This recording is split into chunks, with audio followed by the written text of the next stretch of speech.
This is a Walthers Trainline DC locomotive, and it's probably one of the smoothest running locos I've got in my entire fleet. Today I'm going to convert it to DCC with a Digitrax decoder and add some LEDs just to modernise it a bit more. Hopefully I won't ruin it.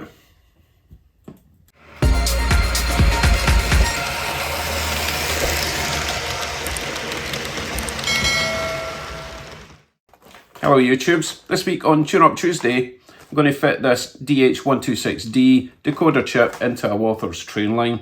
This is the most basic decoder chip you can get. It just does power and lights, but it's enough to get you into the whole DCC thing.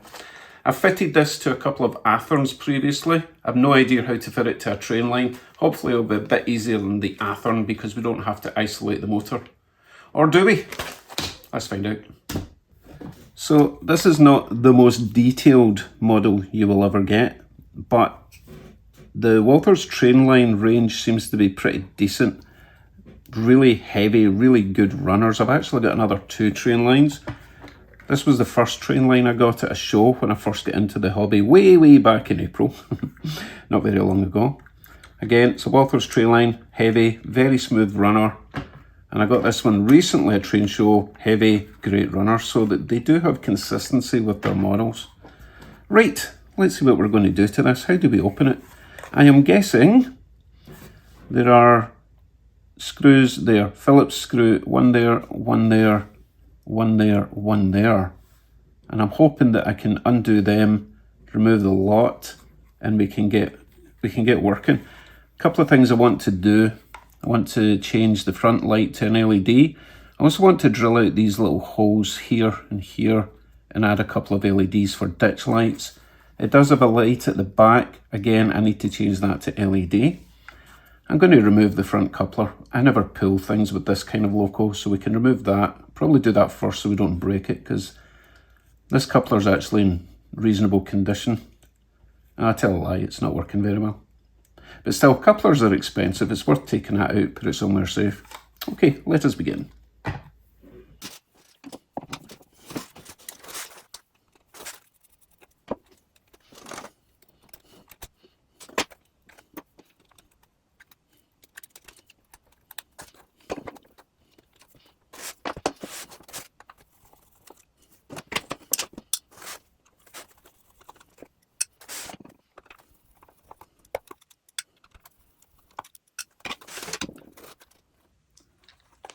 Well, I was kind of hoping that would just pop off. Apparently not.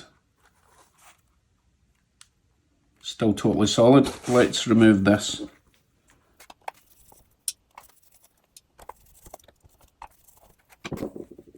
My goodness, nothing wants to come off.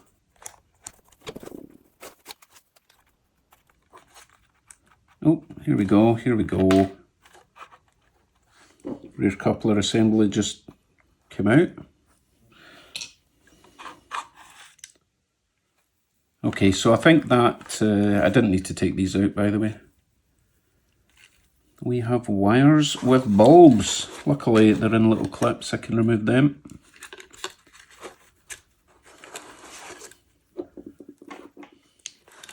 That one will pop out.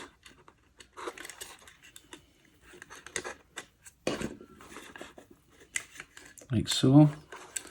And the other one. Lovely. We'll deal with that later. Right, let's have a look at this.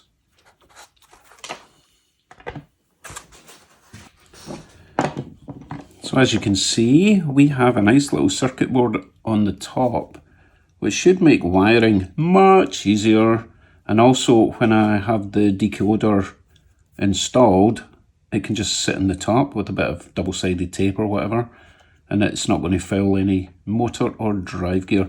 So I just need to figure out where these wires are coming from, what they do, and replace them with the decoder wiring.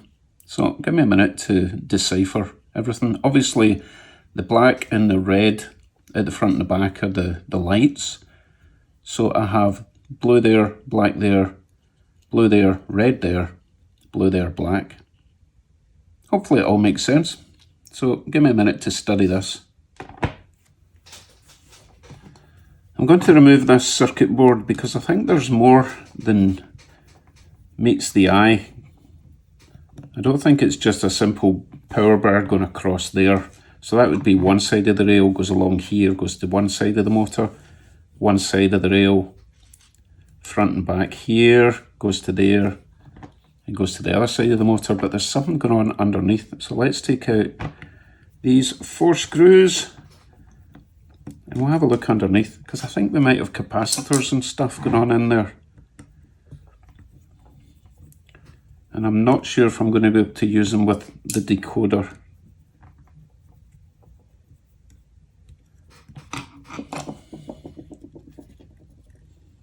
Let us see. Come on, flip you around. Okay, we have, looks like little diodes. Okay, so I think what they are doing is controlling the directional lighting. So I don't think I'm going to need these because the decoder takes care of that. So I might end up just using this circuit board as basically a nice handy plate to stop the decoder dropping down that hole. Oh, nice big motor, by the way. That would explain why this Walthers Trainline system is so good, because it's very heavy, that's all steel, and it's got a big motor and a couple of nice little flywheels. Very nice configuration, I have to say. Okay, so I'll do a little bit more investigation just to make sure I can bypass this. I wonder if I even need this. Because it is, well, no, it would be good just to plonk the decoder on top, wouldn't it? Keeps it safe.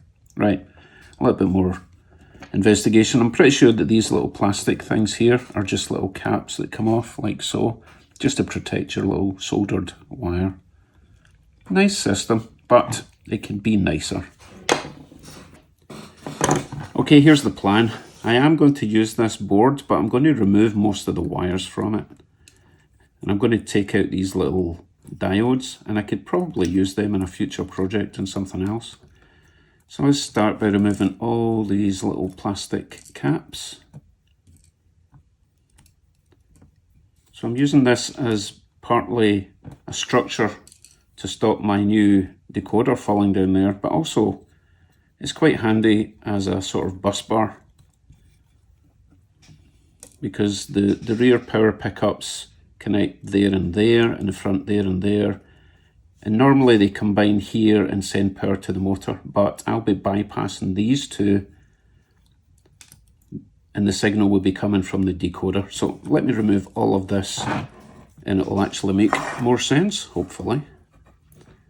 We'll get all the wires off first and then we'll get the decoder off.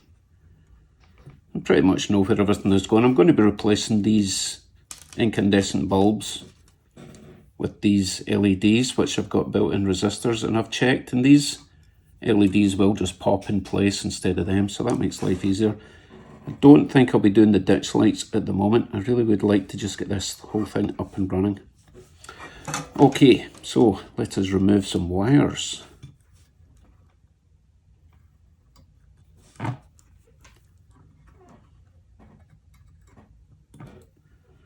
try and leave the solder in place so we can use it for the next stage.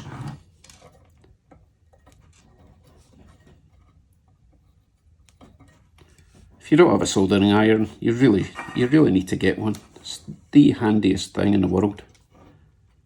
Well, if you're doing electronic-y stuff, I suppose.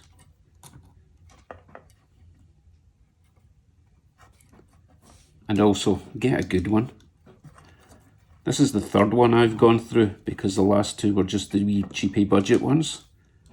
You just pay a wee bit extra and you'll have one that's way more usable. This one goes up to like 800 degrees and it's digital and controllable. Right, let's spin that over, see if we can get these capacitors out. Actually, maybe not spin it over, maybe just tilt it up so I can see what I'm doing. I'm just going to lever these out the way as I heat up the solder.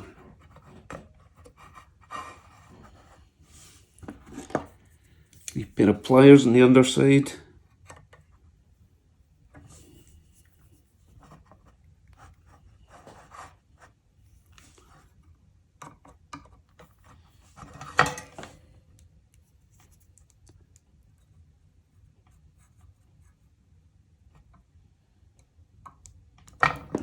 Soldering iron's a wee bit dirty, give that a clean.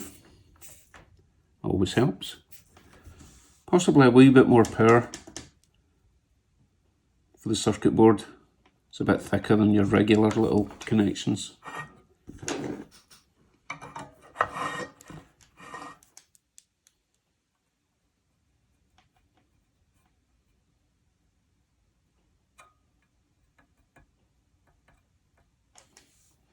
How about a little bit of flux, just to encourage it.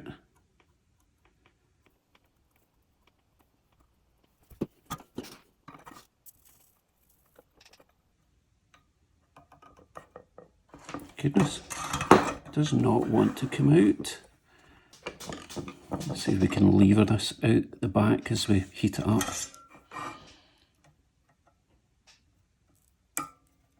There we go. Almost.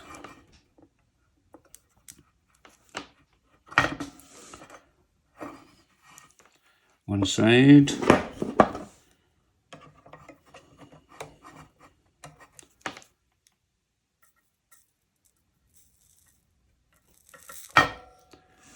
One out. Kind of feels like a dentist.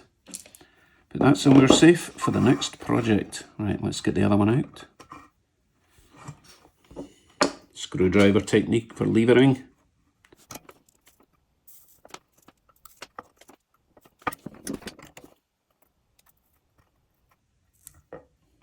Two out. Okay. Let's see, don't think I've damaged anything. I haven't created any new circuits in the circuit board, so we're good to use that. Lovely. Okay, what's next? Let's have a look at this decoder, see if we can figure out the wiring. As I mentioned before, this is a pretty basic decoder. Really just going to be for power and lighting. At least it's directional lighting.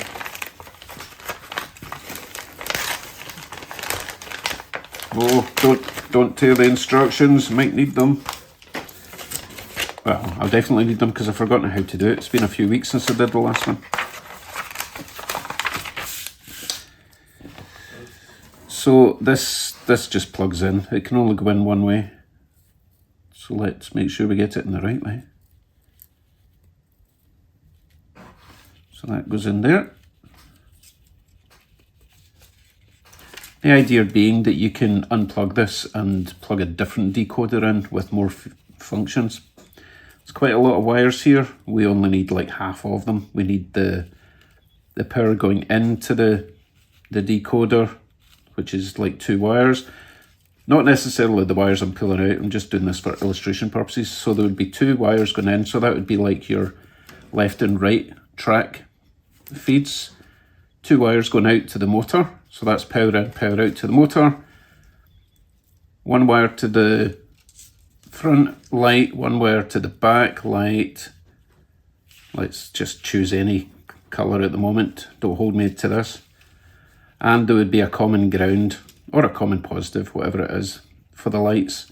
So 2 of the wires will not be getting used if it's the same as the last one. So let me just do a quick check for the wiring, but it should be exactly the same. But it should be easier because hopefully I can just wire everything up to this little motherboard. So with these instructions, it basically tells you nothing other than do it and then put your shell back on. So you'd really just follow the instructions of this little diagram. So it's color coded and it's showing that, let's see, basically I think the violet and the green are not used. The black, left side, power pickup, grey is to the negative of the motor, yellow for rear light. Let's see, try to figure out if that is, try to read it upside down. Okay, so it's basically the yellow is the negative for the rear light, the white is the negative for the front light, the blue is the common positive, and you can only tell because there's a tiny little plus sign there. Orange is a positive going into the motor, red is the other side of the rail, and that's it really. So let's see if we can translate that to this motherboard.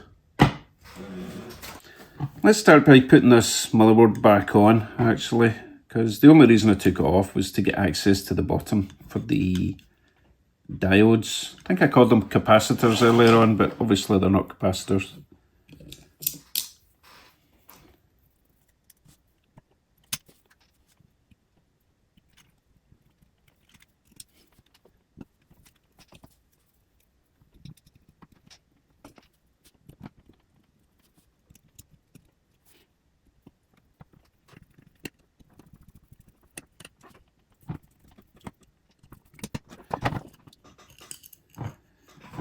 Okay, let's familiarise ourselves. Now at the moment I don't really know which is the positive and the negative of the motor. So worst case scenario, I have to resolder stuff. I'm going to go with the blue and the black at this side here being the positive in, because on my track that's forward, the outside track is the hot side. So let's re-solder these back up basically where they were before. We'll get the soldering iron on and rewire the back two to this side. It makes sense, they're on this side anyway. So instead of reattaching these two motor wires to there, we're going to attach the power in to the decoder to there and there, and then the two wires going out from the decoder to the motor will get attached to these two wires here, and I will solder them on, add a bit of heat shrink tubing just to seal them in. I'll need to cut them down a bit, they're way too long, or I can cut these down, either way. Good news is there's not a lot of space for the wires to foul up anything. Right, let me resolder these back on.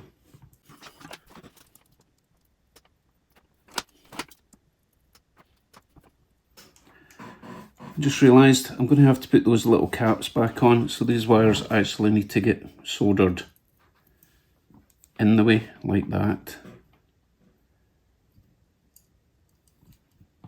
If you remember correctly.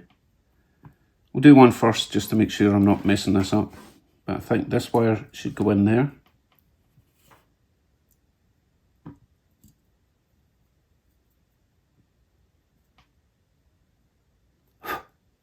Let's try a little cap just to make sure. It's not the end of the world, but it would be nice to keep it all neat and tidy.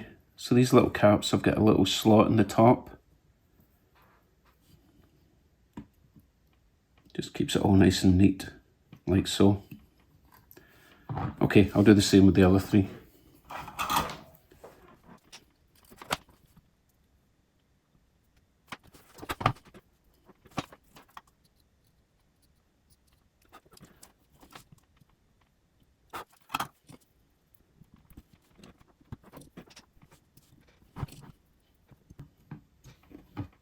Lovely. Right, decoder time.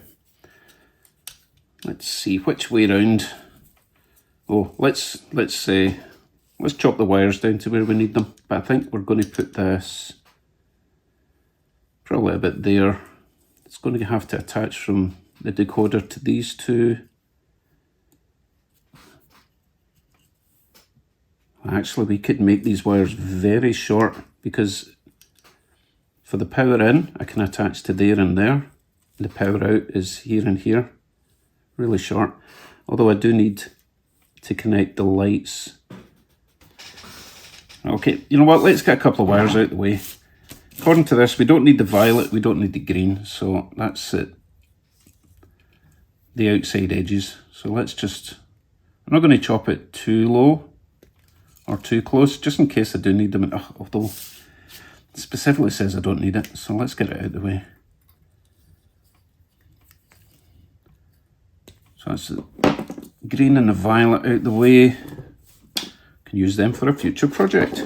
Always nice to have spare wires. Okay, let's go with the black from the decoder has to get connected to the left side pickup, which would be here. So this black one here is going to connect to that little blob there, since that's connecting the left hand side. Let me do that. I wonder if I should stick this down first, although I might need that there. Nah, let's not stick it down yet. Snip this,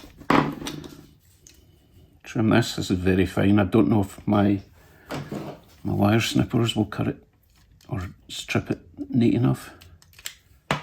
Yes, it will. Okay. Maybe a bit of flux. Maybe a bit of flux on that. Oh goodness, that's way too much flux. I've really fluxed this up. Ugh.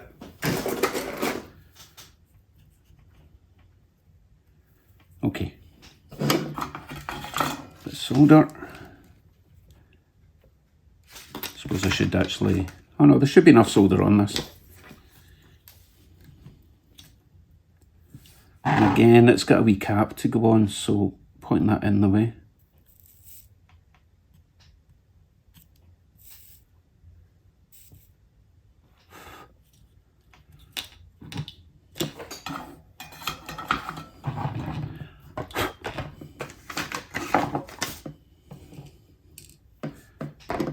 Put his little cap on. Lovely. And the other side will be the orange. No, that's going to the motor. It will be the red. Yes. This red here. Snip that. Strip it back.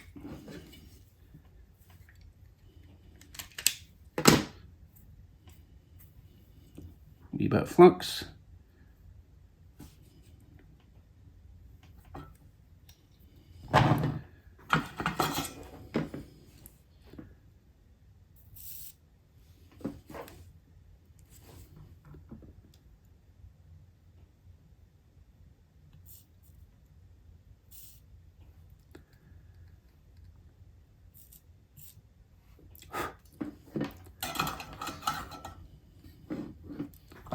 And we'll put his little cap on as well.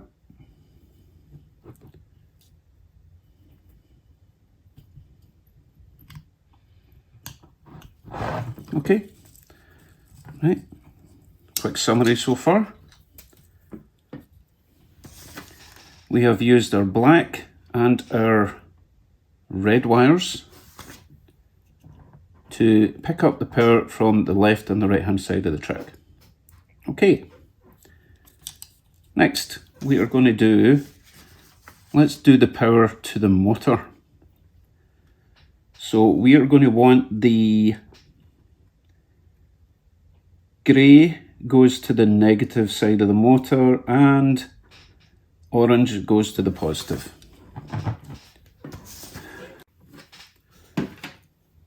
Which translates to grey will be going to this blue on this side of the motor, and orange will be going to the red going to the other side of the motor, or the positive side of the motor. So I need to just trim both these wires down a bit, solder them together, add a bit of heat shrink tubing, neat as possible, and we'll be good for the power in and the power out. Could be a wee bit fiddly, give me a minute.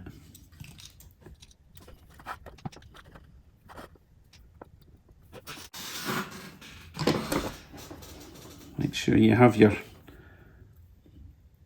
heat shrink tubing ready. Put that on first, obviously. Slide him down, a bit of flux. I'm going to need a bit more solder on my iron this time.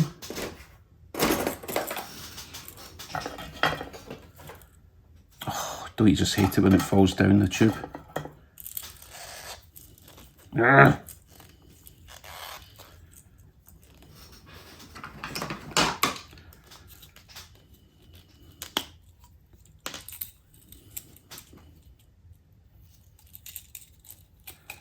For some reason I don't like when the soldering iron is on that roll. I don't like that. I like it in a tube.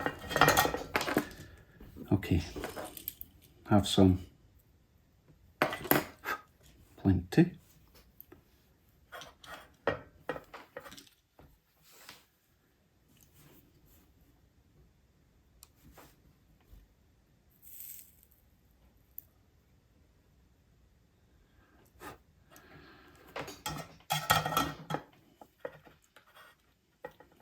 Slide your heat shrink over. Melt you in place using this handy soldering iron I just happen to have lying about. No need to go and grab a lighter.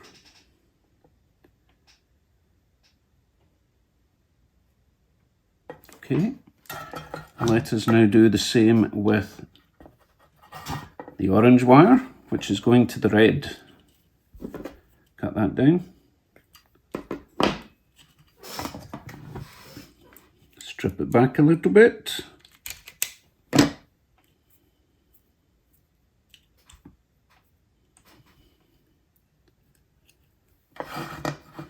Bit of heat shrink tubing, nearly forgot again.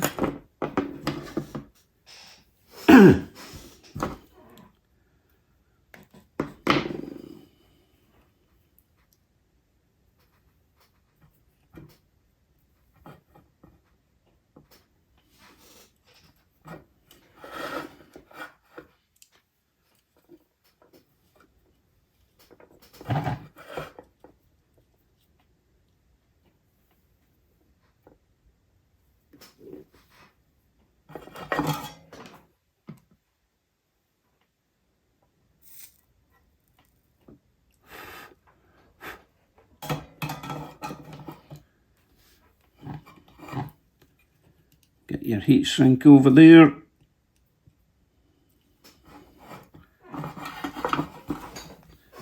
Do the shrinky thing.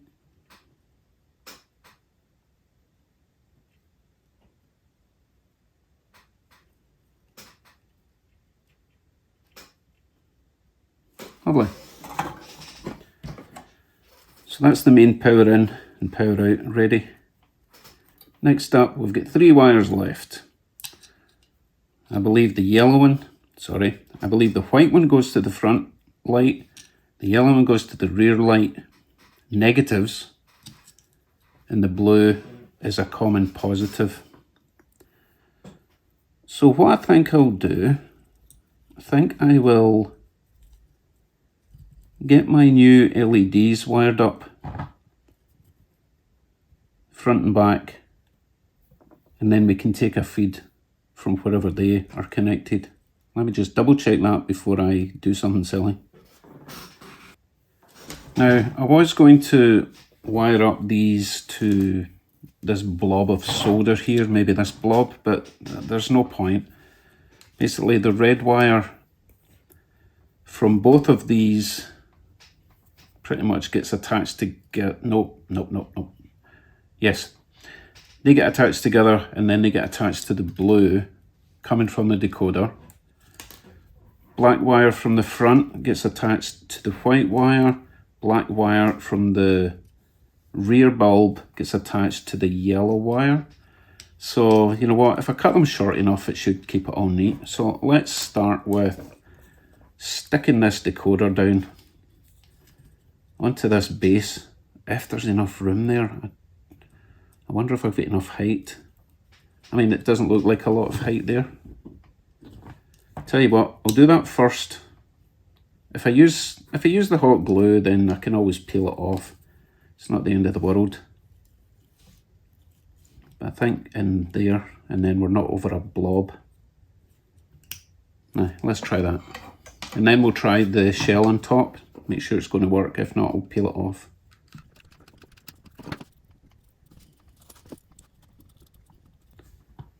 Right, we'll stuff these wires down here for now. Actually, no, I might as well trim them. They're never going to have to be that long. Yeah, right down there. Because we've got plenty of spare wire on the bulb side anyway, so we can... Let's tidy this up. My goodness, so much spare wire. Right, shell. See if this is going to fit before we go any further.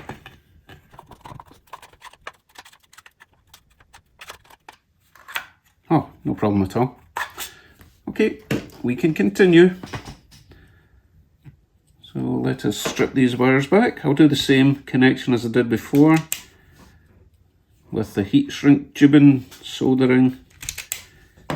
Easy peasy, lemon squeezy.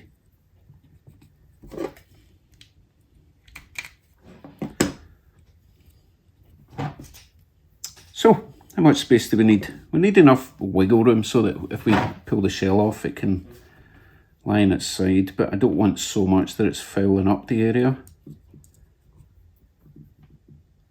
Actually, no, because we can just pull the thing out, so it can be pretty short. So let us go this short. So I need, although we do need to join the black, sorry, the blue, oh my goodness, the two reds get joined together for the blue wire. Whatever, we'll sort it out. Make that a bit longer when I strip it, because I'll be twisting that together with the other red one. Black can be quite short. Do the same in the others. The other, but where is it? I had it.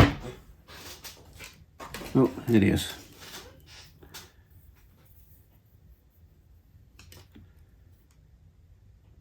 Just making sure that was going to be long enough to actually get on my...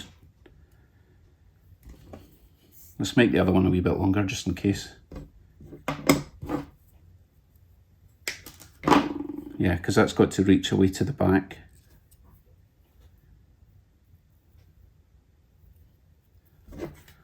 Right, red, a bit longer. Black, not so long.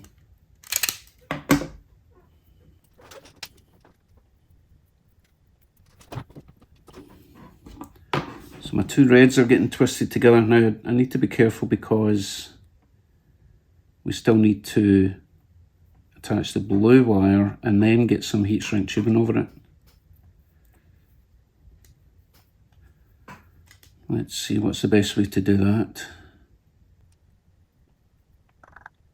I think I'll need to use this red wire to get over, because I don't think the tubing, I don't think the black tubing will go over that red wire. Oh, it does. But I don't think it'll go over that and that. Nah, let's play it safe. We'll use a bit of red, which is a bit thicker. Okay, let us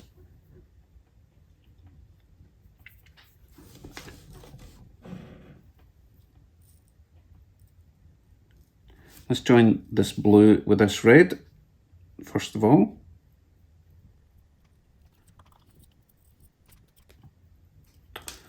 Making life so hard for myself. Let's strip a little bit more off the blue.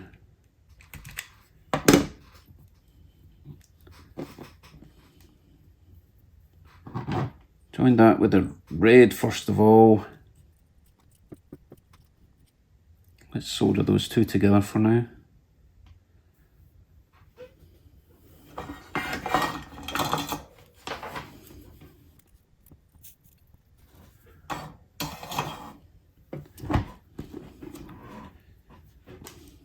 Now grab the front red, get the tubing over there, bit more solder on our iron.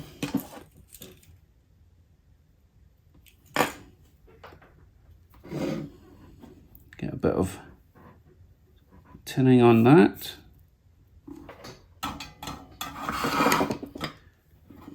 Get this in its wee crocodile clip for now, make life a bit easier.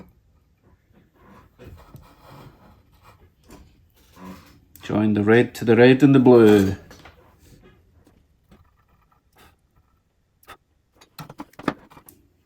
Get our heat shrink over the maul. Heat that up.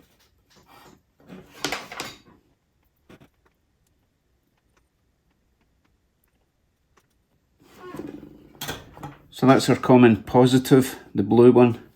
Check against the instructions. Blue, positive, common. So now we're going to attach the rear light to the yellow. So the yellow goes to the black for the rear light. I think we can use our skinny heat shrink tubing this time. Slide that over our black wire.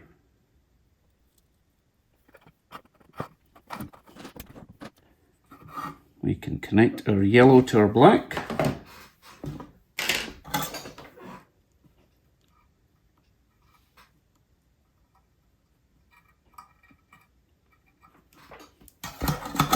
Forgot the flux.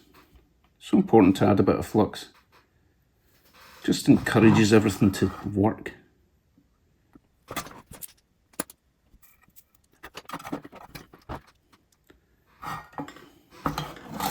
Get our heat shrink done.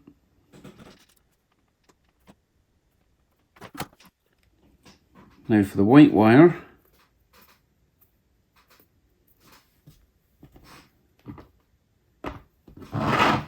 Get our tubing over the black wire this time. A little bit of flux. This time it's going to the white wire.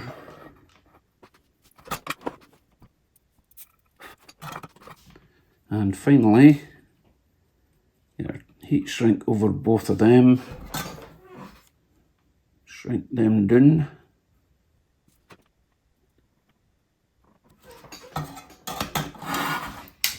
And we're done.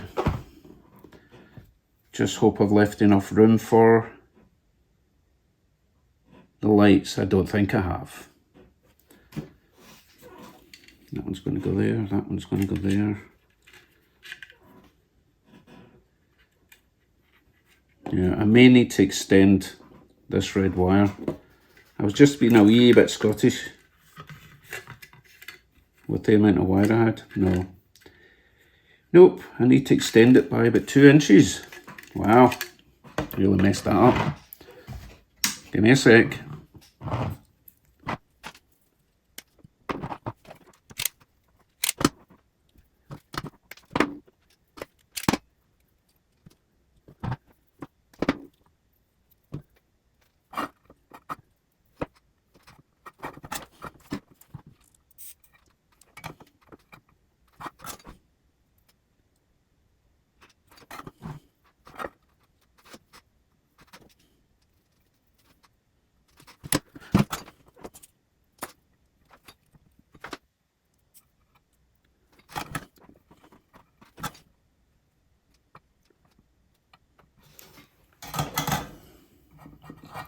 Okay, now we're done.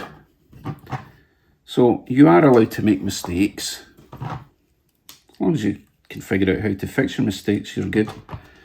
So hopefully now everything will clip in place.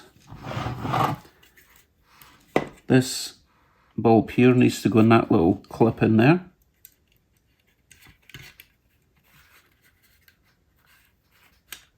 Like so. And the one at the back, just the same, clips in place down there. Need to do it this side, so you're going to have to just take my word for it. It works, right? Or it fits. Come on, don't make me look like an idiot, or don't make me look like even more of an idiot than I already look.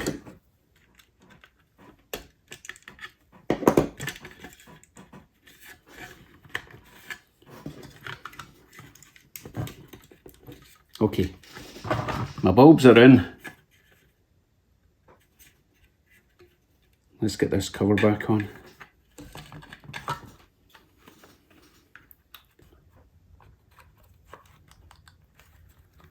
Okay, everything seems to fit. Let's put the screws back in and just hope that we've got it all in the right places. Of course we will. Oh, tell you what we need. Need to put the coupler back on. At least the rear one. Does anyone remember how that fell out? It was a weird one because it was like, how is this even attached?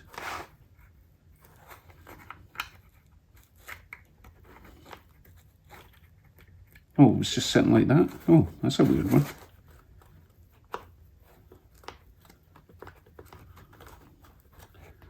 Come on.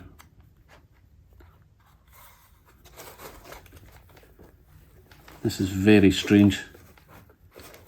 Why are you not going down? Oh, there he goes. Okay. Right, 4 screws.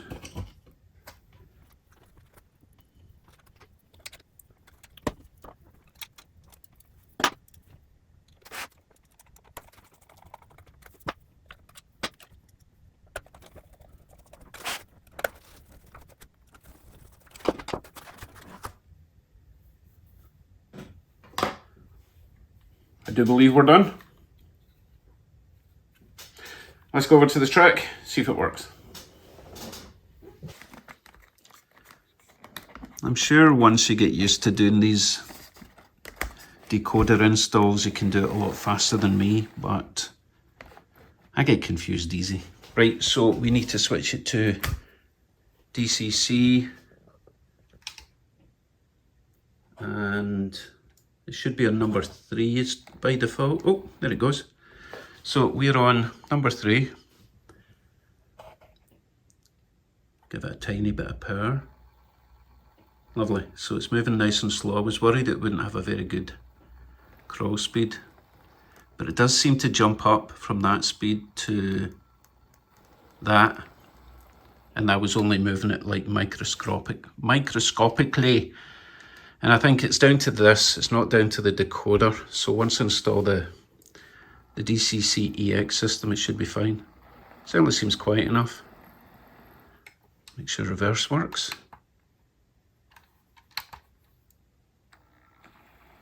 Yep. Now, of course, we need to make sure the lights work. So we press function 10. Oh yes, oh, nice and bright. Right, so bring that past us. The backlight will not be on at the moment if we've wired it correctly. Right, if we put it into reverse, the light should come on. And it does.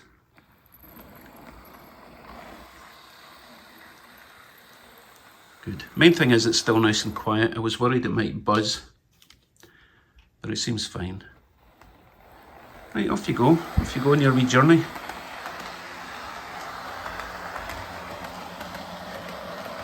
Very happy with that one. Let me clean up this gigantic mess, and then we'll hook up the DCC via rail to its LED lit coaches and go for a victory lap. Thanks very much. Hopefully the next time I do a DCC decoder conversion, it'll be a little bit quicker. I just like to get it right. Take care everyone, I'll see you very soon.